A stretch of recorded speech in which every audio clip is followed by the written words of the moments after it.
Muy buenos días, hermanos. Que el Señor los bendiga. Qué lindo verlos en el día del Señor. Qué lindo alabar a nuestro Señor. Recién pensaba que se haga tu perfecta voluntad en mí, en mi deseo para cada uno de los que están acá. Y si vivimos del Señor somos, y si morimos también somos de Él. Así que, por favor, vamos a abrir nuestras Biblias en el capítulo 5 de la carta a los Hebreos. Acompáñenme en oración.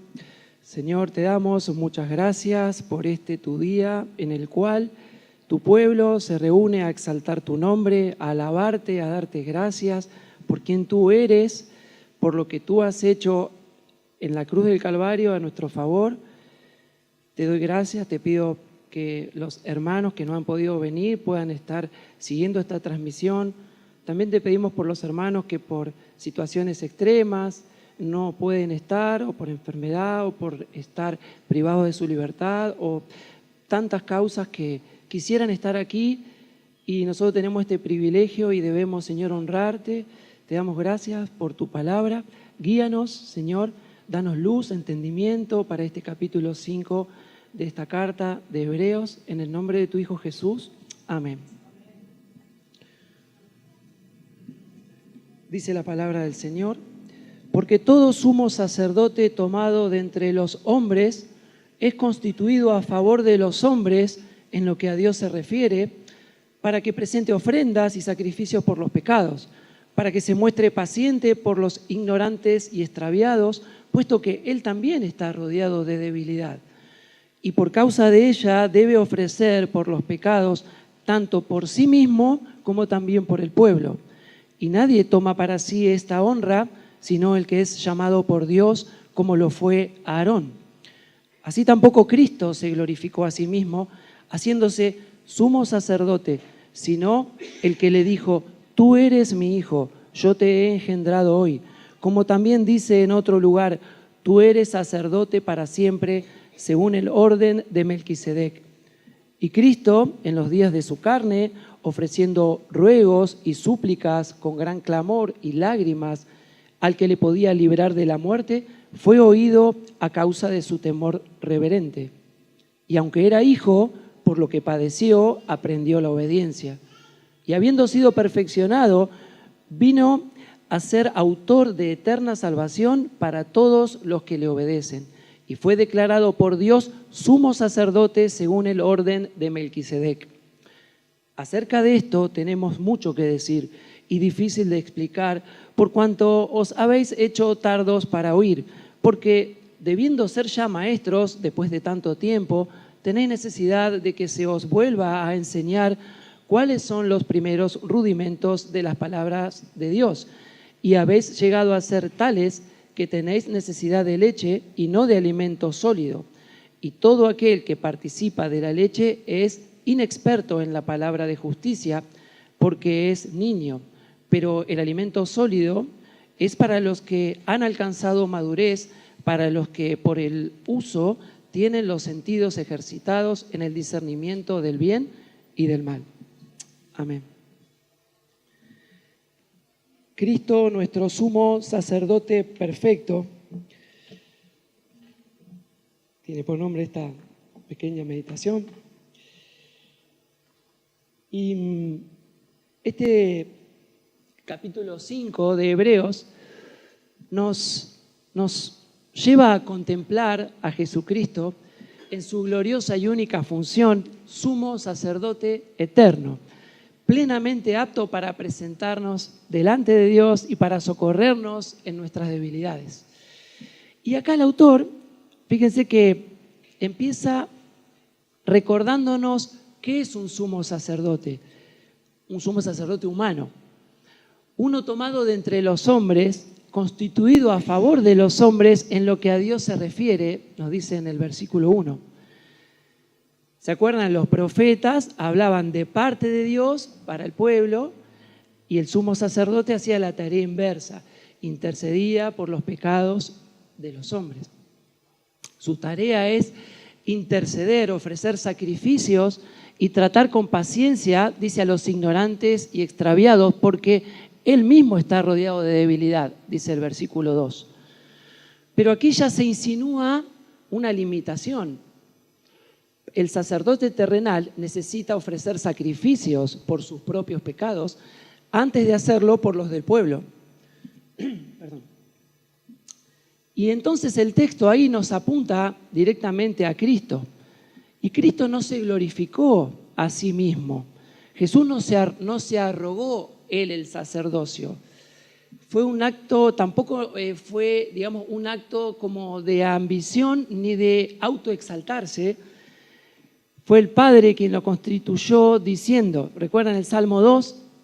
Tú eres mi hijo, yo te he engendrado hoy, tú eres sacerdote para siempre, según el orden de Melquisedec.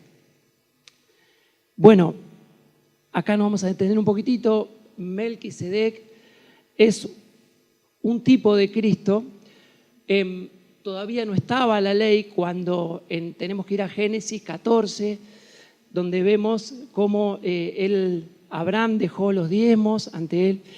Y todo esto tenía que ser rey y sacerdote, y Cristo cumplía todo eso. Entonces, después en el capítulo 7 sigue hablando de Melquisedec, pero es importante que podamos ver eso, que él fue constituido según el orden de Melquisedec. Vamos a profundizar más en eso. Y aquí se nos muestra algo que nos consuela, que es que nuestra salvación descansa en la iniciativa soberana de Dios, no en la voluntad nuestra, humana. Cristo es sacerdote porque el Padre así lo decretó desde la eternidad. Y su sacerdocio no es un sacerdocio temporal ni hereditario, sino eterno y perfecto. Y Cristo es un sumo sacerdote que conoce nuestro dolor. Por eso en el versículo 7, fíjense, nos muestra a un Cristo profundamente humano, porque dice, en los días de su carne ofreció ruegos y súplicas con gran clamor y lágrimas. No es un sacerdote que está distante. Él sintió dolor, angustia, temor, él lloró y ahí aprendió la obediencia costosa. El texto no dice que fue librado de la muerte, sino que fue oído a causa de su temor reverente. Y Cristo obedeció hasta el final porque dice, y aunque era hijo, por lo que padeció, aprendió la obediencia. Y no significa que Cristo fuera desobediente, sino que experimentó la obediencia en su forma más extrema. Obedecer cuando duele, obedecer cuando nos cuesta, obedecer cuando el camino pasa por la cruz. Por eso puede comprender nuestras luchas cuando obedecer a Dios implica negarnos a nosotros mismos. Y Cristo es la fuente de nuestra salvación eterna. Y acá vemos el clímax de este capítulo 5 en esta gloriosa declaración del versículo 9. Dice, y habiendo sido perfeccionado, vino a ser autor de eterna salvación para todos los que le obedecen. Ese perfeccionado está hablando no de una perfección moral, sino de madurez, del cumplimiento de la misión que tuvo Cristo. Y no nos está queriendo decir que debemos obedecer para ser salvos. No es un prerequisito obedecer para ser salvos, sino que la obediencia, nos está diciendo ahí, es el fruto de una salvación verdadera. Y Cristo no solo ofrece salvación, Él es la fuente de la salvación eterna. No es una salvación provisional, no es una salvación que depende de nuestro desempeño, es eterna porque su sacrificio fue perfecto, fue completo y fue suficiente. Y aquí la mirada de la fe descansa porque nuestra esperanza no está en nuestros méritos, ni en nuestra constancia, ni tampoco en nuestra madurez espiritual, sino en la obra consumada de Cristo, nuestro sumo sacerdote. En conclusión, hermanos, de este capítulo 5, nos llama a mirar más allá de nosotros mismos y a fijar nuestros ojos en Jesús. Cuando nos sentimos débiles, como cantamos hoy, ¿no? Nuestra esperanza en vida y muerte, Cristo es. Él comprende cuando obedecer se nos vuelve difícil. Él ya caminó ese camino que estamos pasando nosotros. Cuando dudamos de nuestra aceptación delante de Dios, recordamos que tenemos un sumo sacerdote eterno que intercede por nosotros. No estamos solos, no estamos abandonados. No dependemos de sacerdotes humanos ni de esfuerzos propios para acercarnos a Dios. Cristo es suficiente. Y hermano, que esta verdad nos lleve a descansar, a obedecer con gratitud y a adorar con humildad. Y que cada día, al enfrentar nuestras luchas, nuestras pruebas, podamos decir con fe que tenemos un sumo sacerdote que nos entiende, que nos representa y que nos salvó para siempre. Amén. Padre, te damos gracias por Jesucristo.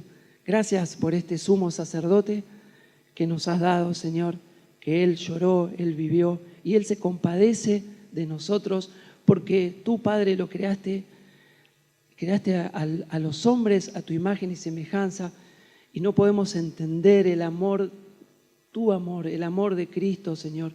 Te damos gracias porque este sacerdocio es eterno. Tu hijo era de la tribu de Judá, no era de la tribu de Leví, de donde venían los sacerdotes, pero tu hijo es ordenado sacerdote para siempre, Señor. No es temporal, Señor. Y eso nos da una paz, nos permite, Señor, descansar, Señor, en ti, en la obra de Jesús. Y te pedimos, Padre, que tú sigas obrando en nuestro carácter, que nos sigas transformando a tu imagen y a tu semejanza. Te lo pedimos, Padre, en el nombre de Cristo Jesús. Amén.